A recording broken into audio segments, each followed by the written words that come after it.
Welcome to Study Loop. So in this program, we are given a statement which says that when the temperature of an exothermic reaction increases, the rate constant of the forward reaction decreases, which leads to the decrease in the equilibrium constant Kc. So an exothermic reactions means heats are being formed or being produced in that reaction.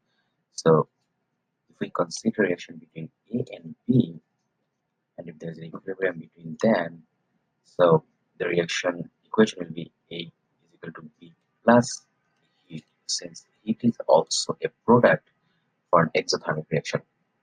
So increasing the temperature means the reaction or the reverse reaction will be favored by increasing the temperature for an exothermic reaction.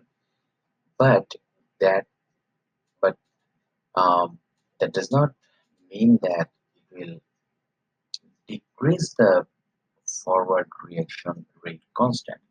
It will obviously decrease the forward reaction rate, but not the reaction rate constant, because if we write down the rate law for this forward and backward reactions, so the forward reaction rate will be Kf times the concentration of the reactant, and the backward or the reverse reaction rate law will be Kr times the concentration of the product or the reactant of the reverse reaction. So at equilibrium, these two are equal. So if we just rearrange them, we write Kf is over Kr, that means forward rate constant over back or the reverse rate constant will be equal to the product concentration over the reactant concentration.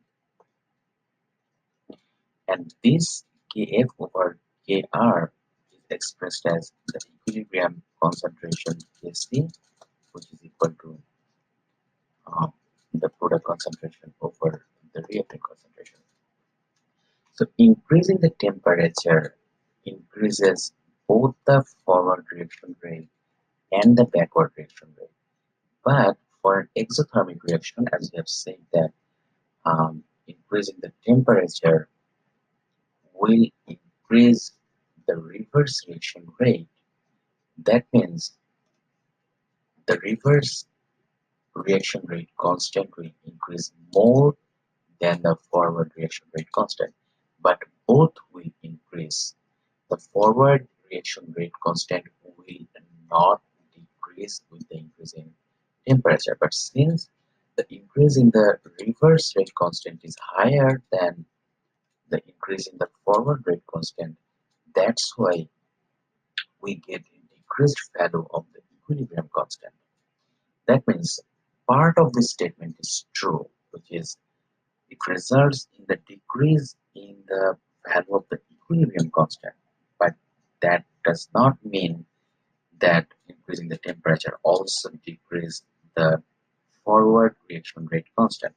So the summary here is increasing the temperature for an exothermic reaction decrease the value of equilibrium rate constant Kc, but that does not decrease the rate constant for the forward reaction. So the statement given here is false.